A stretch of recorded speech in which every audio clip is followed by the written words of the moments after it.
Hey everybody, this is Sagar from IIT Bombay, and today we are going to learn to solve the Rubik Cube. Hey everybody, today we are going to learn to solve the no Rubik's Cube, 3x3x3 or no Rubik's Cube. This is one such cube, and this is how a solved cube looks like. This is a standard cube. By standard, what I mean is the green side is facing the blue side. Opposite to the orange side is the red side, and opposite to the white side is the yellow side. So this is a standard color combination. For us beginners, for us learners, we do not require the cube to be standard, but it's always a good practice to use a standard cube, so that if and when we move to further advanced algorithms and fast solving, fast Rubik cubing, then standardization helps. Which side is opposite to which side is adjacent to which side matters then. Okay, so let's start. Before starting, let us develop some terminologies. This is the edge of the cube. This is the face of the cube. This piece is called as the edge piece, which has two colors. This piece is called as the corner piece, which has three colors. This piece is called as the center piece, which has only one color. This side is going to be white after we solve the cube, because the center piece is white. No matter how we move the cube, the center piece remains constant or unchanged. The position of the center piece remains unchanged.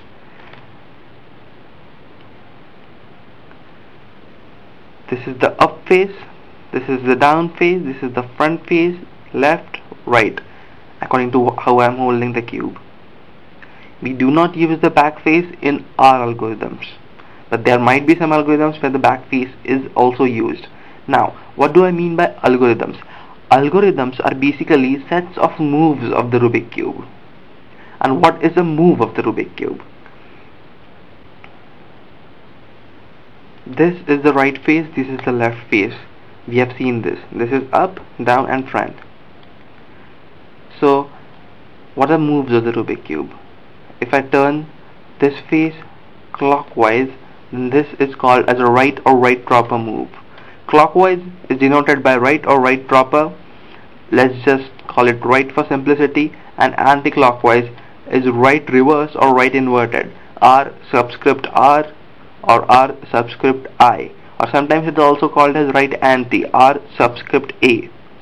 So R subscript A, R subscript I, R subscript R are all right inverted, right anti. Okay, so this is right inverted, this is left inverted. This is called as left because if we face the left side from the orientation in which we are facing the left side, this move is such that the left face is turned clockwise. Hence this move is called as the left move. This is left inverted, this is up, and this is up inverted. This is front, this is front inverted. This is front inverted. This is down, and this is down inverted. Simple enough? Okay, let's scramble the cube first before starting to solve the cube. Okay, now this side is going to be the red side, this side is going to be the orange side, this blue, this green, this yellow and this white after we solve the cube, because no matter how we turn the cube, no matter what we do, the centerpiece always remains constant, the centerpiece remains unchanged. So this side is going to be the red side after we solve the cube. This side is going to be the orange side, this side the white side, yellow, green and blue. Let's start solving the cube now. The first step in solving the Rubik's cube is to solve this cross of any one side. This cross.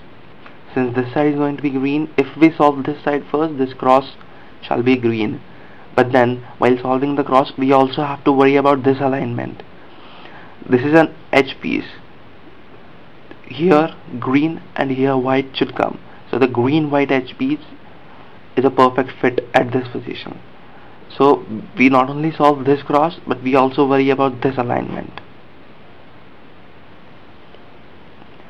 Now about deciding which side to start with. It's fairly simple. since we are going to solve this cross, we should start with the side in which most of this cross is already solved. In yellow we see that this much is solved, in blue nothing is solved, in white this much is solved, in orange nothing is solved again, in green nothing is solved, and in red this much is solved. So in yellow and red, some part of the cross is solved, in other colors it isn't solved. Now while solving the cross, we have to take these four pieces into position.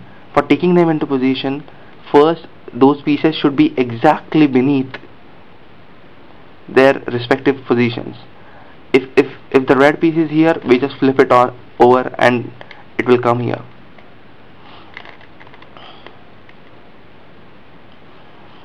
So while deciding which side to start with, the thing to remember is we should start with the side in which most of this cross is already solved, but we should also remember that if the edge pieces of the side opposite to the cross we are going to solve, if they are red in color as well, or if they are of the particular color as well, then that is equivalent to those pieces being up above here, because we just have to flip it up and they come up here. Okay, so how to decide which side to start with? Red has this much solved, yellow has this much solved, but beneath red none of the pieces is red, and beneath yellow one of the pieces is yellow, so it's better to start with the yellow side. Now this could have been like this. In that case we would have flipped it over here so as to align yellow yellow, red red. Now this yellow piece is here.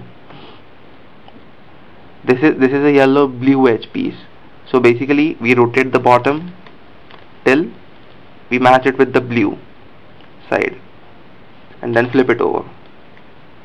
So now blue blue, yellow yellow, yellow yellow, red red. So two of the four pieces we have solved.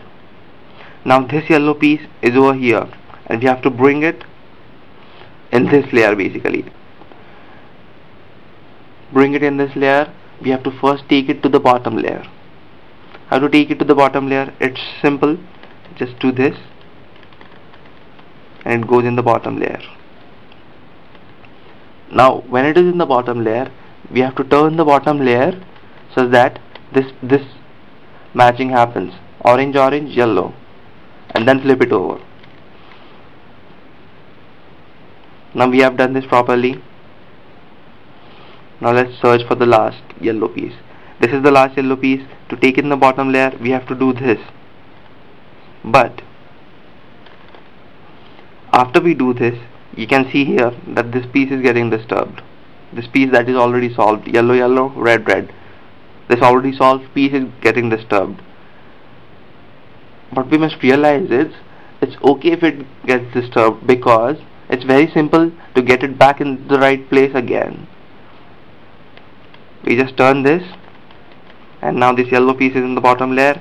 We turn the bottom layer so that when we are going to get this in the right place again, the yellow piece still remains in the bottom layer, and then we just flip it up again, and now this is again reoriented and proper, and we have got the yellow piece in the bottom layer.